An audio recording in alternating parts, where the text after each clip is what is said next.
All right, everyone. Thank you for joining us for the live stream of this very exciting book launch. So I have a little bit of sad news. I haven't gotten my copy of the book yet, so we're gonna have Julian hold up his copy, and you can see how beautiful this is. But this is our celebration of this second volume of illustrated poems by Julian Peters. This one is Nature Poems to See By. In case you haven't had a chance to get the first one, it's Poems to See By. Yes, my children are here, by the way. They're big advocates of this collection. So then with Nature Poems to See By, I say it's more of the same, but when I say more of the same, I mean it's a world of diversity and color and fresh insights into these very famous poems that you'll certainly recognize. And then the illustrations give you this deep insight into the verse that maybe you hadn't had before. So we're just thrilled to be able to welcome Julian on tonight so that he can talk with us about his own particular niche here, which is doing comic art to illustrate famous poems. I don't really know anyone else who's doing that. I'm sure there are other people in the world doing it, but it's not a super common discipline and approach to the world of verse. So I'm really, really excited for this conversation. And then after we chat a little bit, um, the really exciting part is we're actually going to get to see Julian show us how his process works. So he's going to walk us through how he actually takes a poem and renders it into images. And it's just going to be really great. I'm not going to tell you which poem it is, but you should be very excited because it will have pops of color and it's going to be just great. So, welcome. Thank you for joining us. If I'm a little distracted, it's because there's small people here. Sweetheart, when I'm reading, you need to listen, okay? Sound good? Um, and before we start our conversation, I want to just read a brief bio of Julian so that we can kind of frame our conversation that way. So Julian Peters lives in Montreal. He is a comic book artist and an illustrator. He's focused primarily in recent years on this discipline of adapting classic poems into comics, and we're going to talk a little bit about how he got into that and what drew him into that particular art form. Julian holds a master's degree in art history with a thesis focusing on two early graphic novels, which I would love to hear more about because I don't really know a lot about the history of graphic novels. Some of his favorite comic book artists are Andrea Pazienza, Dino Battaglia, Hergé. We were just talking about Tintin, Alberto Yep. Breccia. You'll notice a lot of Italian names in there. Julian spent a lot of his childhood in the northern Italy region around Milano, which was influential for him. So hopefully he'll tell us a little bit about that. His favorite poets are T.S. Eliot, W.B. Yeats, and Arthur Rimbaud. And his favorite food is risotto. So there's a little smattering of details about him. Oh, for his day job, he teaches Italian at, I think you called it a college. Is that correct? Yeah, it's a pre-university A college. It's a pre-university. system that we only have in this province called CEGEP. Wonderful. So welcome to Julian. Is there anything you want to say before we kind of jump in? Well, just very glad to be here. Thank you, Jane, and hi, kids. Glad to have you guys here. Can you guys say And I'm hi? glad we've been able Hi. to bond with our love of Tintin. Yes. Okay, so yeah, let's actually start with we can even jump off of Tintin. But where did this discipline, this that you do today, where did that start? And did it start with a love of the poems and then you wanted to bring a new light to the poems? Or did it start you wanted to use your art and you thought, wow, I could match these to poems? So I'd just love to hear a little bit about how you got into this. Yeah, well, that's a great question, and Tintin is key here, I think, in many ways, because as I was telling you before we started recording and telling your kids, like I was really Tintin is probably my first love in comics, and I would I would have Tintin read to me by my dad when I was a little kid. I couldn't read yet, so I would just follow along with the pictures. And then I also started drawing my own comics before I knew how to write.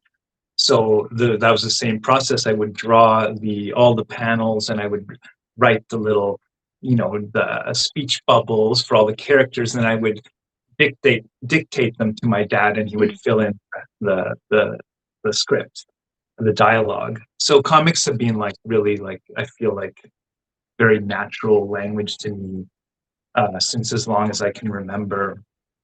But poetry, my passion for poetry began a lot later. I would say like in late adolescence, around age 17 or 18. okay. And one of the very first poets that I really responded to, that I really loved, was the French poet Rimbaud. Because I grew up and I still live in a French-speaking province, right? So we're exposed to a lot of French literature in school and just in the culture. So I really loved Rimbaud. And Rimbaud is a poet who wrote all of his poetry before the age of 20 because he stopped writing poetry at the age of 20. So he's really a teenage poet. Mm, And there's drawings of him done by another poet, by Paul Verlaine, who was his companion and traveled around with him quite a lot. And in the drawings, Rimbaud looks a lot like Tintin, actually. And so it's a very simple drawing with the round face and just, little nose, and the eyes are mhm, just drawn with like little circles.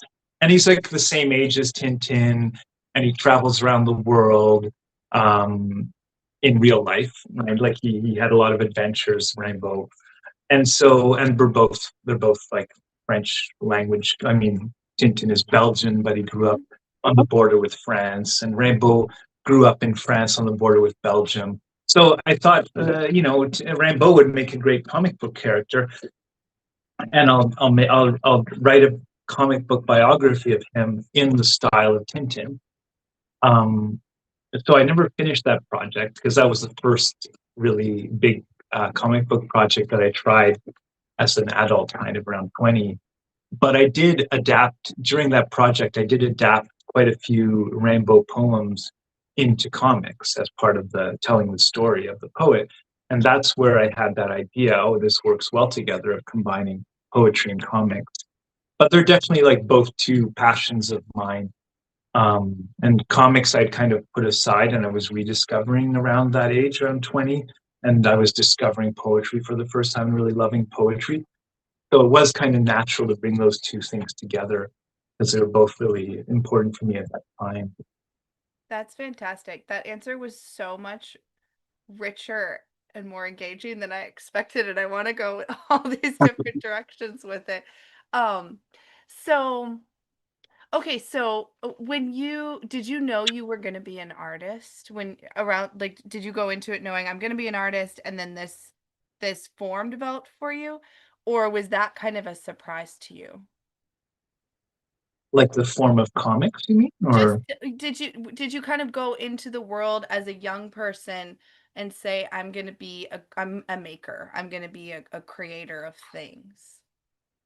yeah, I think I definitely had that in the back of my mind because it's just something that came very naturally to me as a kid. Like everything that I got really into, I would try to create myself. And well, comics was definitely one of the big things I got into, but I really loved art, and I did want to be maybe a painter, but it didn't really seem so realistic. Um, for a while, I wasn't sure what I wanted to do. I think like around my teenage years, and I studied art history in university because I did love art, but I was thinking maybe I should do something more.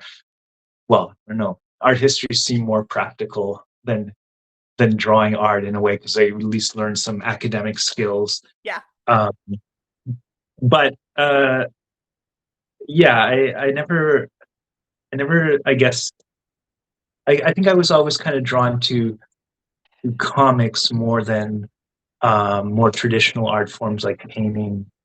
Partly because it felt a little bit like in painting, it's harder to think of what you could do that. Well, that's always the perennial problem: is what do you do that is feels new enough Mhm. and um, like of the moment, especially because the paintings I tend to be older paintings, so it's hard to like think of how I would make it in the modern day art world. But comics felt more because it's newer, maybe as an art form, or at least newer in terms of like being artistically respected. It seemed like there was more possibilities in comics.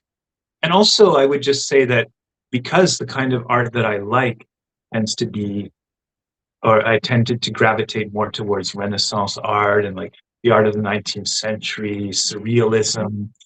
And then, you go into the modern art world, and a lot of the work is like a banana stuck to the wall and stuff like that. And it doesn't really follow to me that it seems more like comics are more of a natural continuation of the kind of things I love in older art, right? Like in learning perspective and anatomy and Yeah. color theory and all those things are more useful in comics creation than they are in a lot of like modern art, which tends to be very conceptual.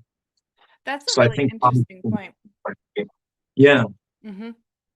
Yeah, thank to you. think about comics as a natural extension, not as, I mean, it is an innovation, but not as some sort of revolutionary thing, but more as a natural extension of visual and representational art as opposed to the conceptual strain of contemporary art. That's really intriguing. I like that.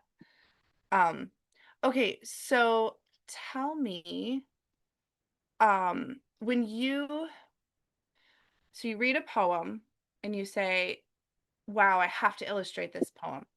Um, do you tend so each of your poems is illustrated in a different style for folks who are new to your work. That's part of why these books are so delightful because, yeah, it's a book of poems that are illustrated by a comic book artist, but every poem has a different style, a whole different look to it. So when you encounter a poem that you know you want to illustrate, does the look of the poem kind of spring to mind as you're reading it, or do you find yourself having to experiment with different styles throughout the process to find out what's the right one for that poem? Yeah, that's an interesting question. Because I do find there's some poems, the whole idea of how to illustrate it, and the style comes very spontaneously, but other times I'll get a poem, and at first I have no idea how I'm going to go about adapting it into comics. But the one thing that I feel like I almost never have any doubt about is the visual style that I want for the poem. Okay. It's almost like when I'm reading the poem, there's certain style that just presents itself as sort of obvious in my head.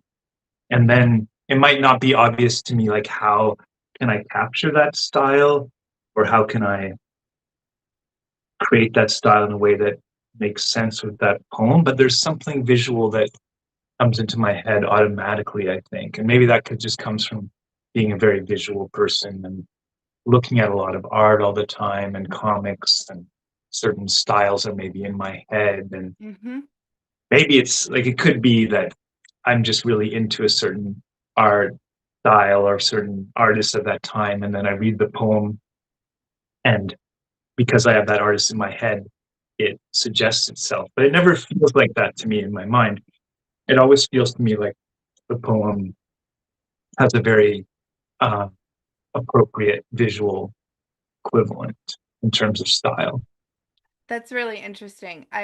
I'm always interested in how artists and creative people, we're taking in all this information. We read a newspaper article or read a poem or something, and it's got to come out in some form because that's how we process the world. Those ideas, those images have to come out.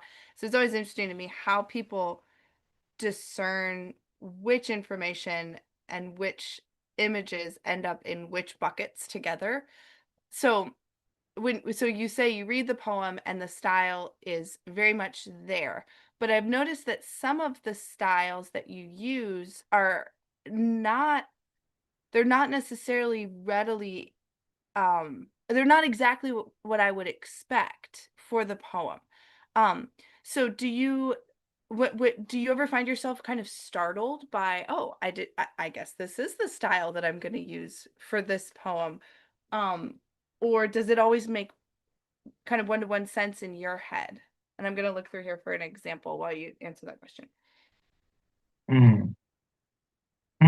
I mean, yeah, I've definitely done some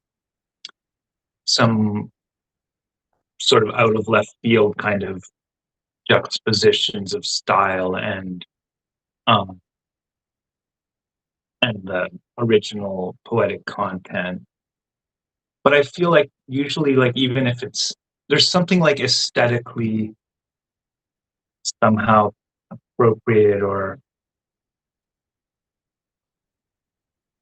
I don't know, just it seems, yeah, it seems sort of right for the poem, even though maybe it's like a 19th century poem and it's adapted in a modern 21st century context with pictures of 21st century technology. But that's more like Yeah. about the concept of how I adapt it. But let's say, like, the line drawings just seem, if that one's done with simple line drawings, it just seems to me to imitate the fact that the poem itself has a kind of simplicity to it, or like a transparency somehow, and like Yeah. something heavier needs like more blacks maybe, or uh, something very rich and lots of colors and things like that. Mhm.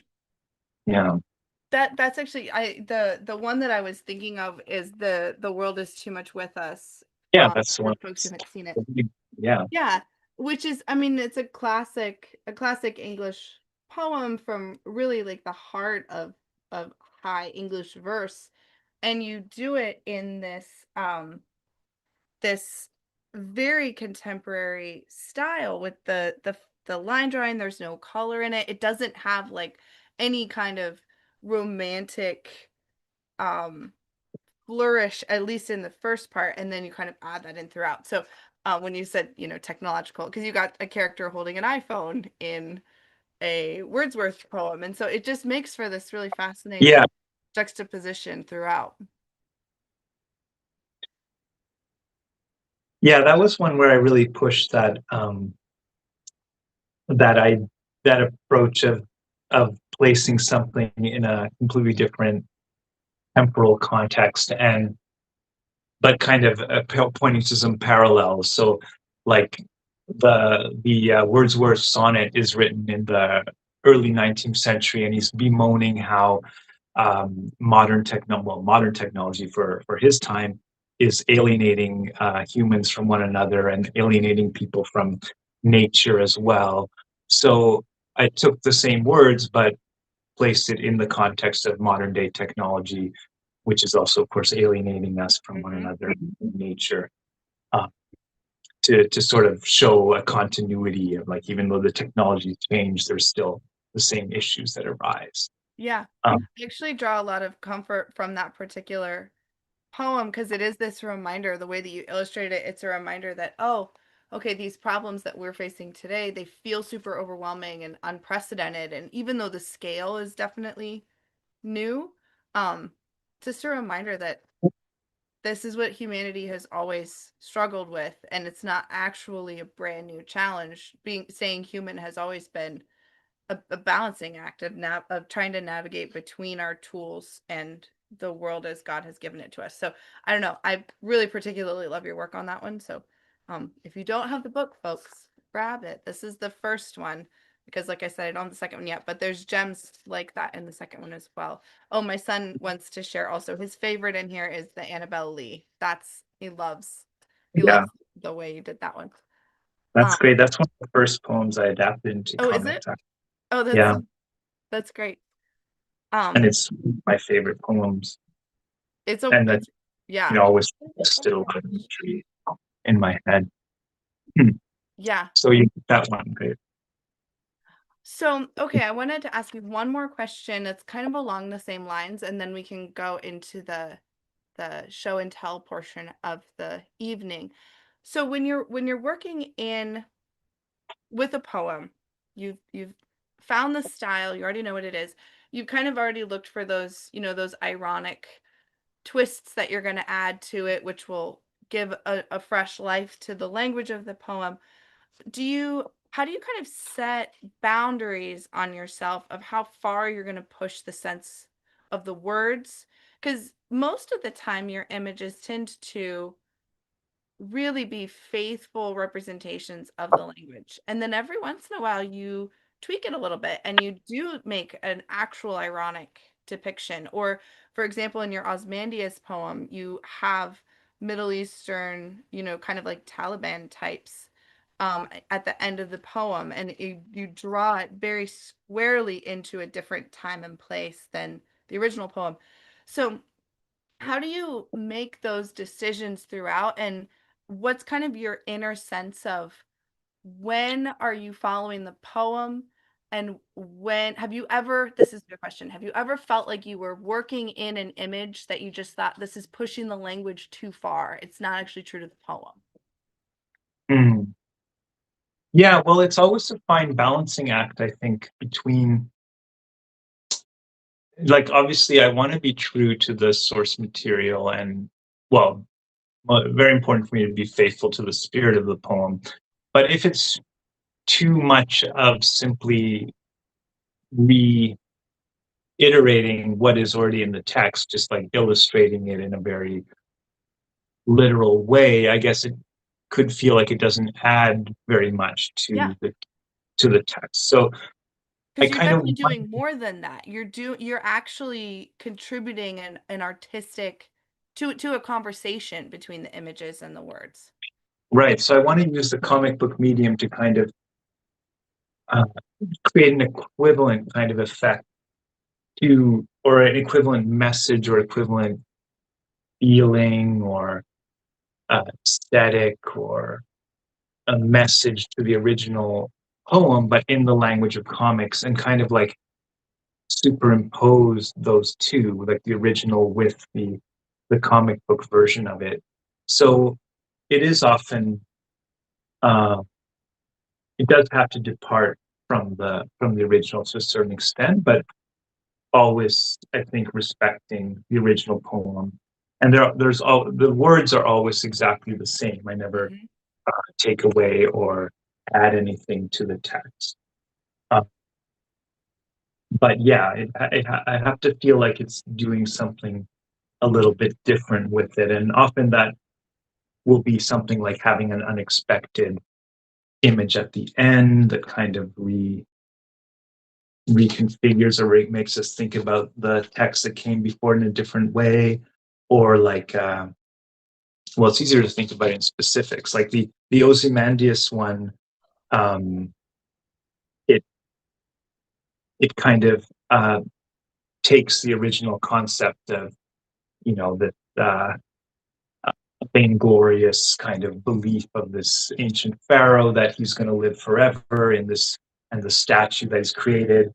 um, and then it kind of extends it through time, so Mhm. you see succeeding empires in that same region in the Middle East, more or less. So we have the Romans, and then uh, we have the Arab invasions, and then the Crusades, and Napoleon, and the British colonialists, and then there's also like the Americans during the war in Iraq. We have like George Bush on Mhm. the mission accomplished banner, and then we have that's succeeded by ISIS, um, and then finally at the end we just have like a desert, because the global warming has destroyed everything and desertified the entire region.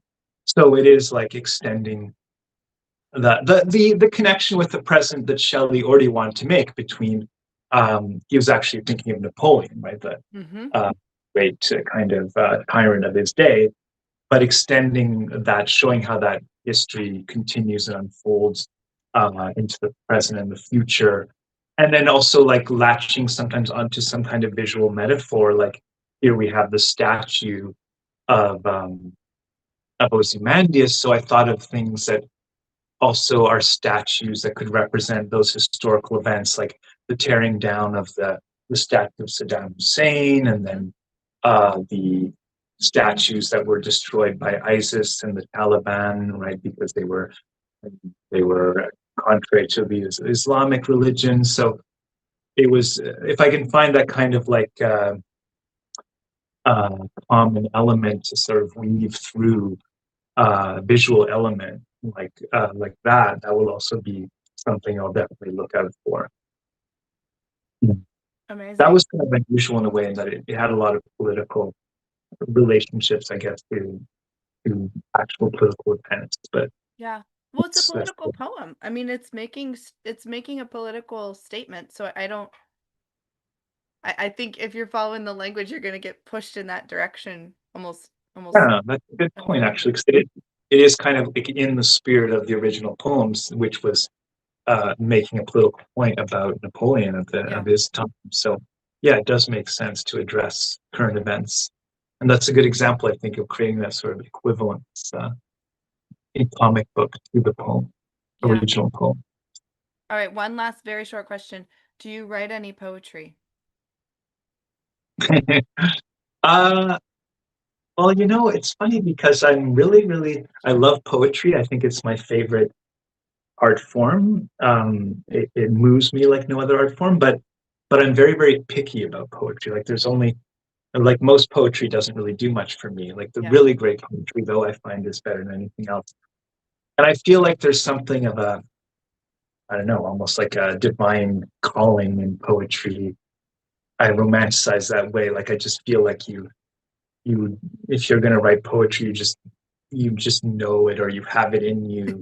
You know you have it in you, or that's at least my perspective. Because I guess maybe I don't feel like I have that in me. Like poetry, I have written some poems in the Hmm. past, like fun, but I've never really tried to be a poet myself. I find, yeah, I'm just a lover of poetry. I guess a disinterested a fan of it, and like maybe that gives me a little bit of an outsider perspective on it, like just as like Yeah. a fan's point of view rather than like someone who's trying to write poetry. Yeah. No, that's interesting. And I'm not wildly surprised that you don't see yourself, as primarily a poet because your work is so highly visual. But I don't know, I won't be surprised if one of these days there's a collection of poetry by Julian Peters. We'll see. I definitely won't be shocked. Well, There's let's definitely similarities between comics and poetry, I think. I mean, they're those same little pops, those little flashes of insight. Um, I don't know. I think we'll see. We shall see. Mhm. Well, let's switch to uh we've talked about your form, we've talked about how you do it. Now let's watch you do it. So for Okay. this part of the evening, I'm just here to direct the camera and to tell you um when it needs to be closer, further, whatever. So I'm gonna let you drive. To be quiet. Oh, and my children say to tell them to be quiet. So should I start with introducing the poem, or Yes, should you should. I have not shared the poem. So you can tell us as much or as little as you want. You can tell us just the title. You can read the whole poem. You can tell us why you picked it, whatever you would like to share. yeah, so it's a very short poem by William Carlos Williams, who is early 20th century American poet. I think he wrote this in the 20s. Um, and the poem is known as The Red Wheelbarrow, but in fact, its real title is not The Red Wheelbarrow. I think it's just a number because like the poems were numbered. So some people object to calling it The Red Wheelbarrow because that maybe, well, you'll maybe see as I adapt the poem that maybe it puts too much emphasis on the red wheelbarrow, which is maybe just another element in the poem. But so the poem is very short. I can just read it to you now. So it says, "So much depends upon a red wheelbarrow glazed with rainwater beside the white chicken." So that's the entire poem. So much depends upon a red wheelbarrow glazed with rainwater beside the white chicken. So it's a very strange um, poem in a way, because it's just like one image. It's actually, I think it's called Imagism, this school of poetry. Mhm. Um, and it's very famous, but people aren't, there isn't like a lot of accepted um, kind of notion of what it means. Why does everything depend on this red wheelbarrow? Um, so it's quite a challenge to illustrate in a way, because this is a good example of that obviousness, right? Thing like if I just if I just illustrated a red wheelbarrow uh, glazed with rainwater and white chickens next to it, it would certainly be very faithful to the imagism of this poem, but it wouldn't really add anything to it. Um, so I do have to kind of, like always, kind of decide on my interpretation of what the poem means. Um, so some people think the poem "Everything Depends on a Red Wheelbarrow and Chickens" because you use wheelbarrows for farming and you need chickens to make eggs. So I guess that's a lot of things that we depend on. But I think like I have to go with my gut here, or my instinct. Although I always read lots of interpretations of the poem to see what they are. But my feeling is that when he's saying everything depends on this image, it's something more intangible, um, maybe something that can't really be put into logical words, but like just some feeling that there's sometimes you see something and it feels like it has a lot of importance to it in some like almost like cosmic or metaphysical way. Um, and that's why it can feel like everything depends on it in a way, even though logically, of course, it doesn't. So I wanted to do an illustration that could maybe suggest something of that. Okay, so let me set up. I'm gonna take you through the different steps that I go through. That was the conceptual step.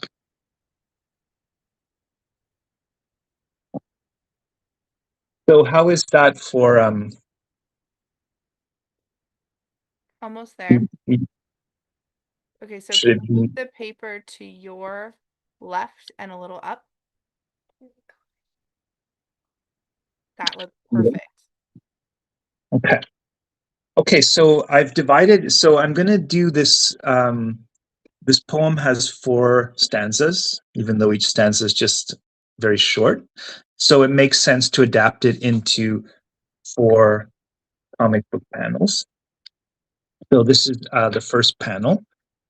Generally, of course, I work on the same piece of paper for the 4 panels, but I thought it'd be easier for this exercise to do them one at a time. So the first panel, I'm just going to show you the initial drawing stage.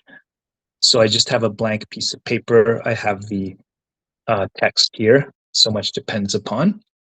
So I'm just going to, usually when I do a drawing, I start with just like the shapes, very, very gradually kind of find the shape. So I'm drawing a wheelbarrow here.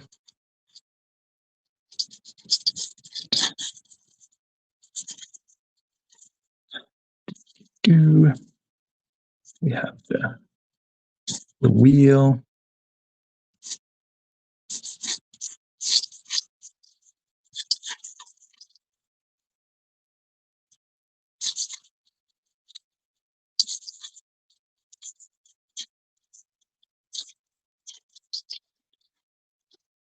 Okay. This is like a kind of an old-fashioned wheelbarrow. And then I'm going to add some chickens. Like the image is kind of like of a wheelbarrow in a garden. Like it's just rain, so there's flecks of rainwater on the wheelbarrow that I'll add later, probably in white paint.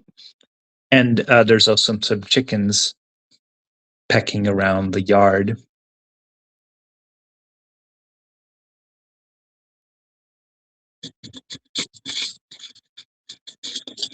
So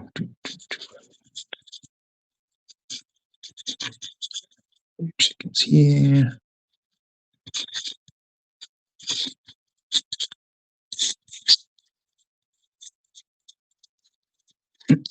Okay, so here we have like an image of the wheelbarrow and the chickens. So this is like all of the poem the image, right? You see it well? Yeah, it looks amazing. That was like a magic show. Okay, so this is the first panel. So I've already gotten the image out of the way in a sense. Like I've already put it in the very first panel where it Yeah. just says so much depends upon. And actually, I would then maybe go in and ink the text.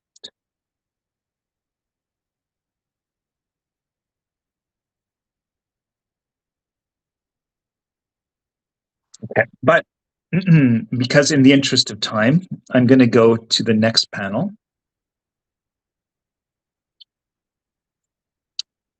So for the next panel, do you see everything there? Yep. Okay, so for the next panel, I've already done the pencil stage. So you saw how I did the pencil stage. So imagine now I've already done the pencil stage for the second panel and second line, which is a red wheelbarrow. So here we have a close-up, because this is the first picture. So now I've zoomed in a way, on the wheel of the wheelbarrow. Mm-hmm. So,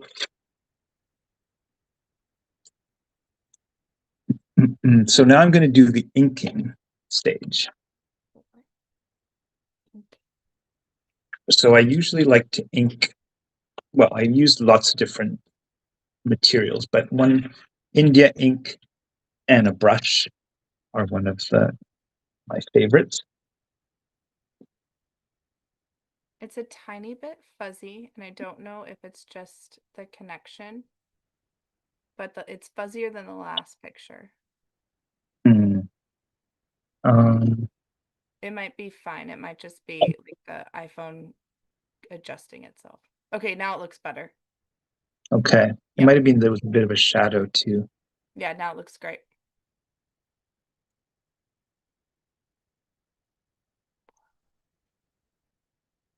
A bit hemmed in by the camera.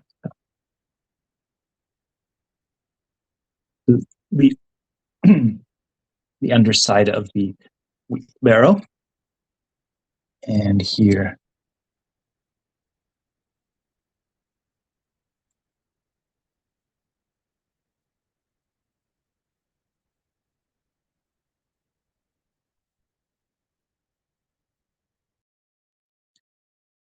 here we have the wheel.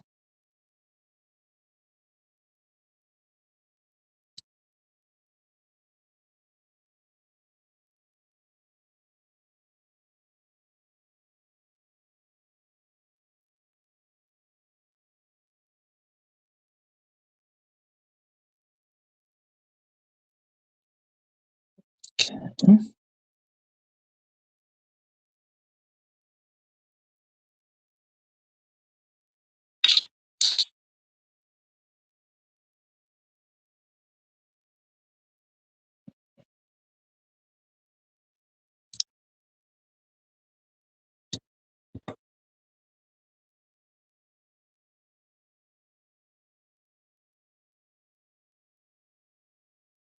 So our eye is zooming in on a detail of the wider scene.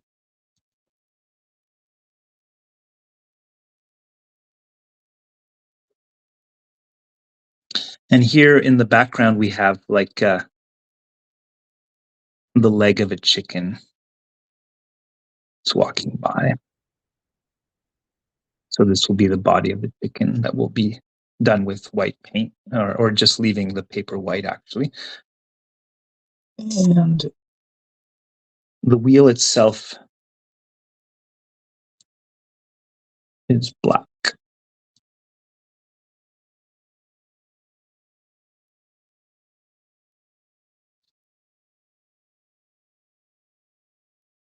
nice thing about a brush is that you can draw with it, but you can also fill in black spaces.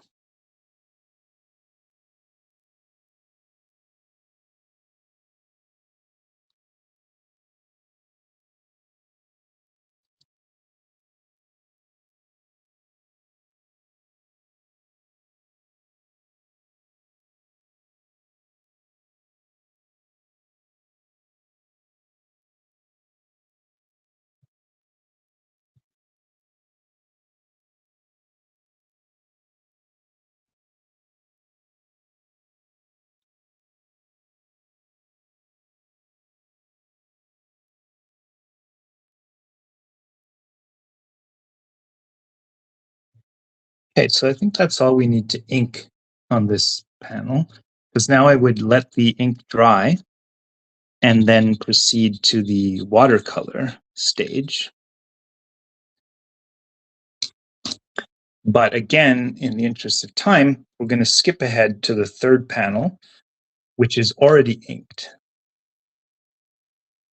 So this is the second panel, a red wheelbarrow, and then the third panel says glazed with rainwater.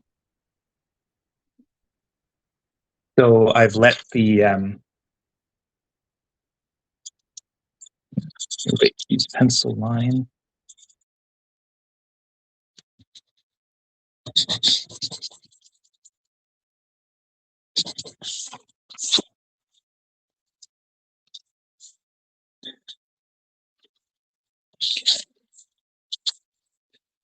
So for watercolor,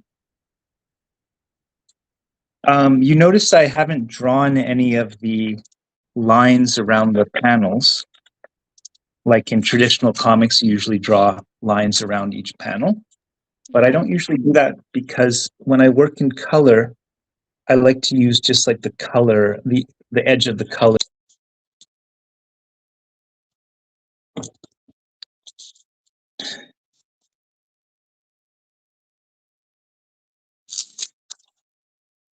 Just masking tape.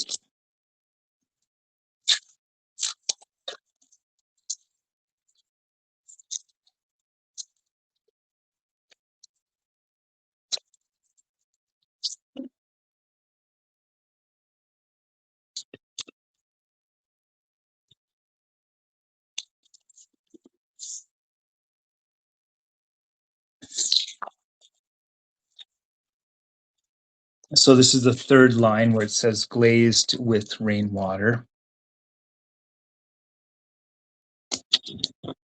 And as you can see, I've zoomed in even closer onto the wheel, right?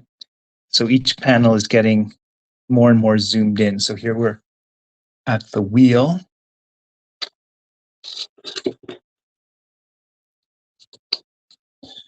And now I'm going to add some color with watercolor.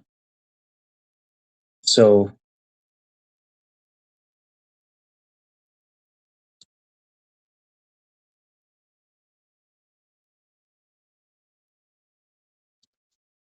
this is the red of the wheelbarrow.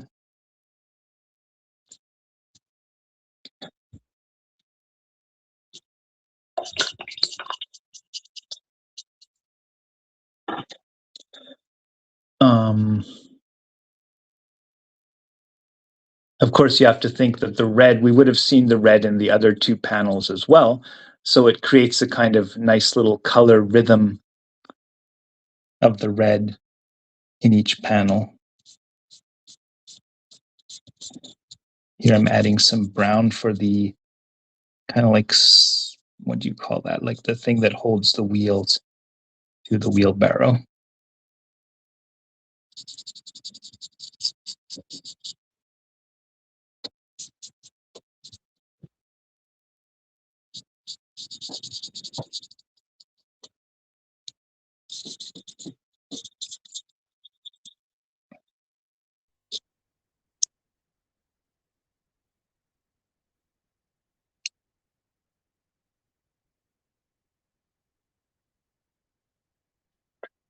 Just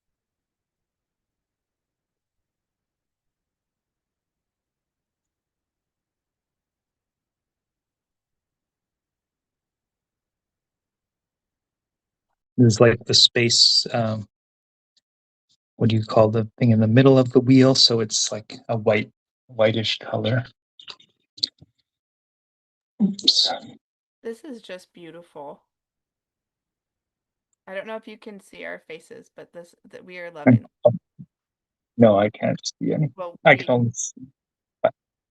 Okay, so now I'm going to do the grass. So the grass, luckily, is green. So it's in green and red are complementary colors.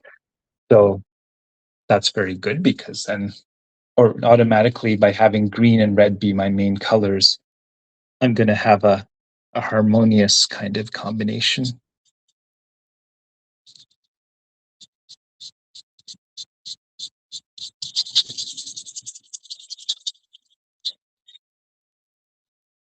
So I keep hitting the camera.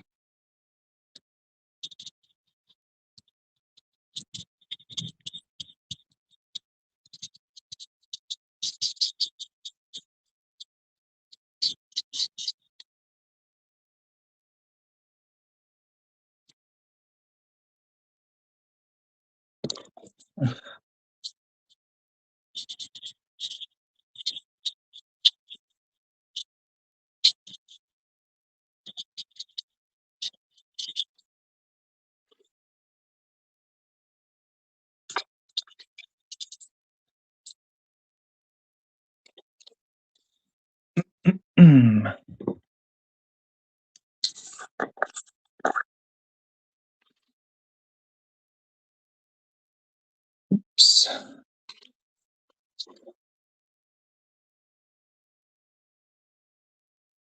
And then here in the corner.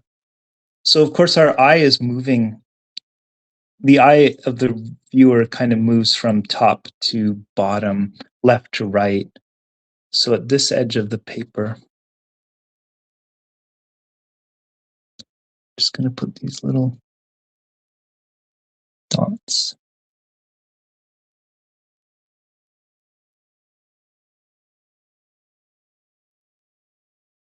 These could be flecks of rainwater, I guess, because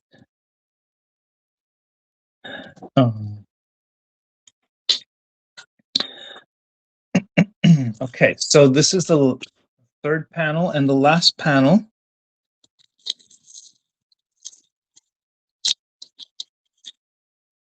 Which is kind of like the punchline of the comic. Like, okay, this isn't meant. It's not meant to be like a funny punchline, but I find often it's good in a comic to have something in the last panel that kind of like is the emotional or like symbolic payoff of the comic.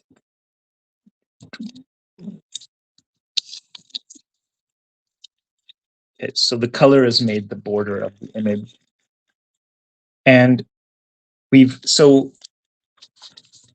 in the first panel we had the picture of the full scene. So much depends upon a red wheelbarrow. So we're zooming in on the wheel, glazed with rainwater. So here we're even more zoomed in on the wheel. And the black is taking over the panel. And then the last panel is just black with stars. So we've zoomed in so much into the wheel, into the black of the wheel, that now it's just become like a cosmic scene, right? A vision of some kind of cosmic space with stars in it. So the adaptation, the suggestion, I guess, is that well, I guess it's not meant to be something very very simple to put into words, I guess, because just like the poem itself to me is something hard to put into words, I want the adaptation to also be something a bit hard to put into words. So there's something like a cosmic depth to even the simplest thing, like if we pay enough attention to it. So staring at this wheel of this wheelbarrow in this scene, eventually we start to see a whole world in it, and maybe even like the whole universe in it. So here, just like a black expanse with stars could represent a kind of universe. Um, so that's like a visual rendering of the concept of so much depends upon a red wheelbarrow, uh, glazed with rain, water beside the white chickens. And so Bravo. I would put these together if I was going to, in a page. Just you imagine this is all one page. You can see like how it would work, That right? looks Like so it much would like the book. there'd be the four steps, like with getting more and more zoomed in on the wheel. Mm-hmm. That is beautiful. Are you gonna put it in a book? My son's wondering if you're going to put it in a book ever. Well, maybe, yeah, I would like to. Maybe the third volume. Yeah. Poems to Oh, see wheelbarrows by, something like beautifully that. done poems to see wheelbarrows by. Yes. Oh, wow. Well, that was I was really, really looking forward to that, and was it was even more beautiful. I don't know, there was something about when you did that first stroke of the black ink in the wheel. That was just magnificent. That was great. Thank you so much. I'm sure that that was a difficult thing for you to manage with having to keep the camera and everything like that, and you did the prep work and stuff. So I'm really, really thankful that you took the time to do that. So and show us That that. Wonderful. was, yeah, it was fun to think about the steps like that. I also do teach comics here in Montreal in art Oh, school, okay. so I'm kind of Oh, yeah. used to showing these kind of demos. But I should stress, like when I work in real life, I'm much more slow, much more hesitant. Sure. Um, but for the purpose of the demo, I think it's better to go at it a little bit directly like that. Well, I think it worked out quite beautifully. Um, yeah, I do hope that we get to see that one in a book someday because I want to see it all laid out, and I want to see, like you were saying, the red. It's a I loved watching that because it surprised me how the red would shrink because I think of the red as primary and central to the poem, and then by the end of the poem, you've inverted it to where I just would have expected the red to be dominant in the final frame, and you've taken, I mean, yeah, you've taken it down to where I'm thinking on a different level. That was just really delightful and wonderful. It's interesting you say that because the entire adaptation is a kind of inversion in the sense that we see the image at the beginning, even though the picture is only really completed at the end when we have all of the things, elements laid into place, and it says beside the white chickens, then you have the whole picture. But here we're starting in the opposite. So you already have the image and then Mm-hmm. you're zooming to it. And sometimes that's kind of interesting to like kind of mm, separate the text from the image. So like you maybe present the image in another part of the text and vice versa. So you play with that. So it's not so Mm. obviously like, okay, this line has this, so I'm going to draw the white chickens here. This one has the rainwater, so I'm going to draw the rainwater in this one.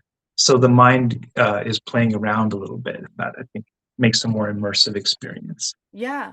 Yeah, and I think that's exactly, and then I think, at least for me, I'm so used to the poem being about the red wheelbarrow, to have no visual of the red wheelbarrow at the end makes me it has become a cliche in my head, and then by watching it gradually shrink, I go back and revisit that image as something distinct and powerful that maybe I had like just not even thought about before because I've heard the poem so many times. So just really, really marvelous work. I'm so thankful.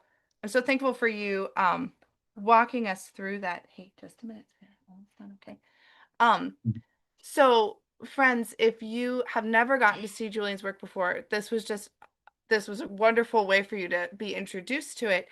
Some of the poems in his books are much longer. I mean, we've got some, I think Annabelle Lee is maybe one of the longer ones that you've done, but pages and pages of this kind of narrative narrative work and conceptual work all coming together with these colors, these beautiful lines. So if you haven't gotten a chance to pick up either of his books or this new one, definitely do, because they're both just really, really, they're treasures. Um, Julian, is there anything you would like to, wrap up with before we call it a night? Oh, just No, just I guess that it was a really fun experience. I really appreciated this exercise and made me kind of I guess think a little bit more consciously about how I go about adapting. Even though I've done it for so many years, but it's like this is not something that I always figure out so like methodically in my mind. But sure. breaking it down like this and sharing it with you was a lot of fun. And yeah, like this is like a short poem, but as you say, I have very long poems. So the whole concept gets stretched over pages and pages for long poems. So I hope people will check that out. Yeah. Yeah, well, I'm glad that you got something out of it too, because it felt to me like asking such a big favor for you to do this. So I'm glad that it was an enjoyable experience for you too. I think Leo has a quick question before we wrap up. Where is Oh yeah, Montreal? Oh, where's Montreal? there's Montreal. Well, it's in Canada. You're in Detroit, right? So it's kind of on. Yeah, it's well, it's north. You have to go up quite a bit. Oh. It's covered in snow here right now. We've lost all our snow, which we're thankful for. Well, we'll still got another month probably here, Oh my but gosh, sorry. it's very pretty here. It's very beautiful. You should come up here, and since you love Tintin, so it means you're into French comics, and we have a lot of great French comics here, French bookstores. So yeah, I definitely encourage you to come up here sometime. We should. Well, yeah. It's a little Well, bit. thank you. Thank you so very much for your time. Thank you to everybody who tuned in. Thank you to Plow for making this possible and for creating a space for these beautiful books that are kind of strange and quirky and don't really fit into any particular large genre, but are truly beautiful and deeply humane and just help us think more about our lives and the beauty of the world around us. So, Julian, huge Thank thanks. you. Thank you. Thank you, thank you, thank you, guys. Have a wonderful Have night.